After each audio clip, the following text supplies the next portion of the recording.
Tidiane Koné, Oui, octobre, est-on prêt? oui, pour octobre 2025, nous sommes prêts. Et je vous disais que nous sommes prêts, bien entendu, parce que nous voulons continuer à diriger la destinée de la Côte d'Ivoire, comme nous l'avons fait.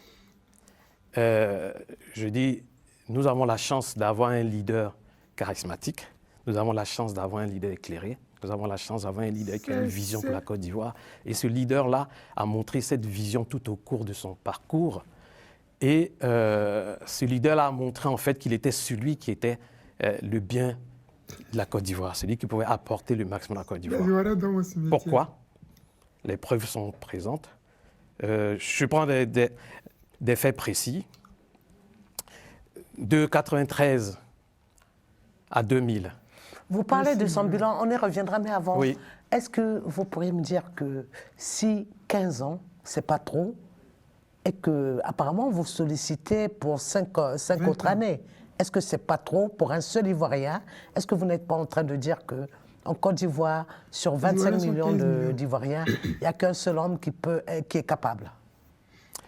Ça dépend quand vous mettez le trop. Parce que si on est au pouvoir pour la gabegie, pour une mauvaise gestion, pour un pays en dérive, pour un pays sans sécurité, bien sûr que c'est trop. Bien sûr que c'est trop. Mais si c'est pour un pays qui a un bilan, qui a été plébiscité par toutes les instances internationales, qui a été plébiscité par les Ivoiriens, parce que toutes les élections, depuis 2011, toutes les élections qui sont passées en Côte d'Ivoire, le RHDP les a gagnées. D'accord. Est-ce que Dr Agbli a-t-il plébiscité le suffrage pour Alassane Dramane Ouattara? Justement, on est toujours soumis à la même rhétorique avec le RHDP. Aujourd'hui, il faut quand même circonscrire les choses. Le RHDP ne se réduit plus qu'au RDR, parce que dans cette famille politique-là, tout le monde s'est rendu compte de ce que le régime en place aujourd'hui n'avait pas de possibilité de déployer ce qu'il fallait pour le bien des Ivoiriens. Adjoumani n'est pas RDR. Je vous en prie, un peu de civilité. Et donc, vous savez que le PDACI n'est plus dans ce groupement. Tout le monde les a fuis, ils sont restés juste seuls. Pourquoi? Parce que justement, ils ne peuvent pas porter cet idéal-là que portent les Ivoiriens, le fait de vouloir, de devoir mettre en place un cadre démocratique, un cadre qui œuvre pour le bien des Ivoiriens. Donc, non, ce qu'il dit... Mais vous ne serez pas contre de dire que Alassane Dramane Ouattara a porté la paix et a développé votre économie quand même. Ça dépend de comment est-ce qu'on se situe. Je vous donne un indicateur simple. En 2012, fin 2012, par le fait du PPTE, la dette de la Côte d'Ivoire était à près de 5 000 $. Aujourd'hui, $1 000.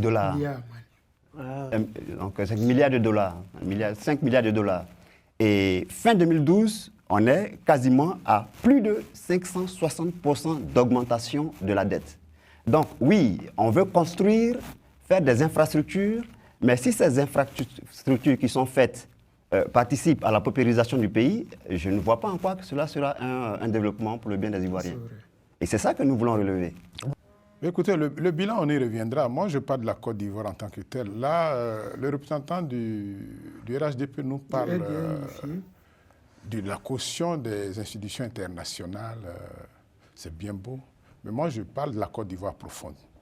La Côte d'Ivoire profonde qui souffre. Qui souffre parce que... Otengara a quand même sa route aujourd'hui. Les Ivoiriens... Mankona a sa route aujourd'hui. Je peux parler. La route est faite pour les hommes. D'accord?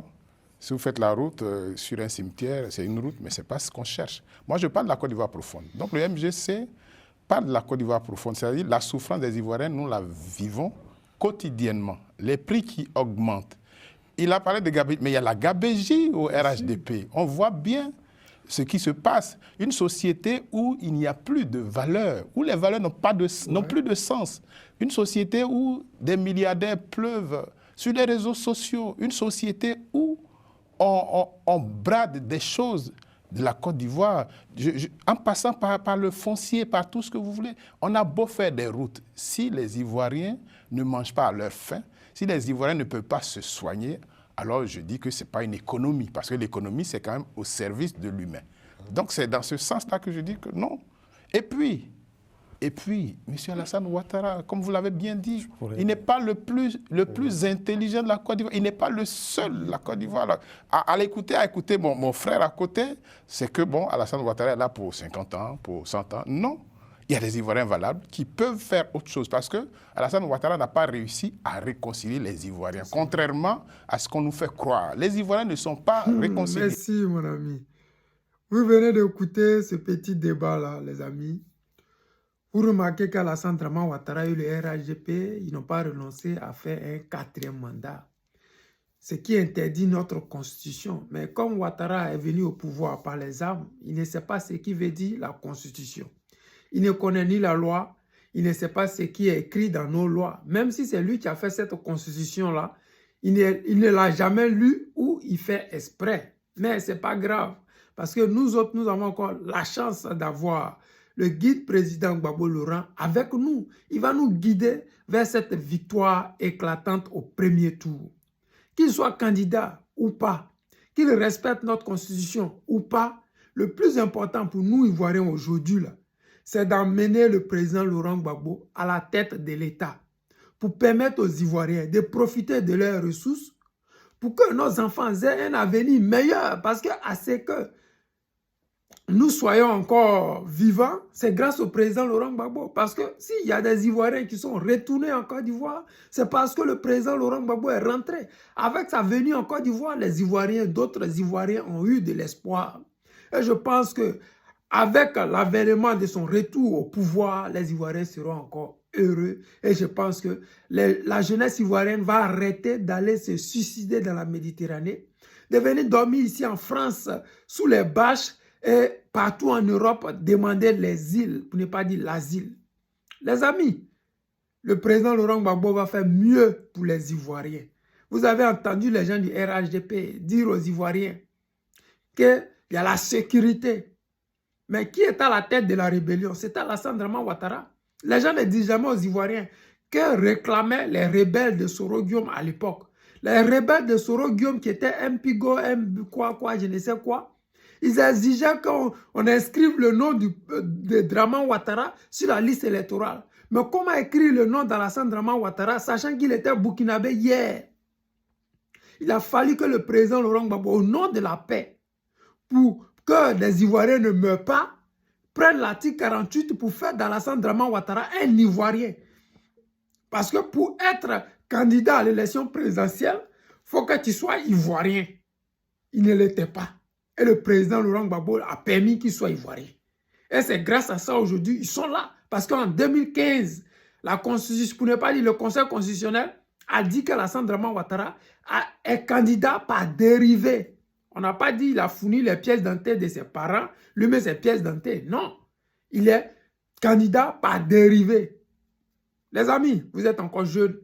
Vous ne connaissez pas l'histoire récente de la Côte d'Ivoire. Ça fait déjà plus de 20 ans que cette histoire s'est passée.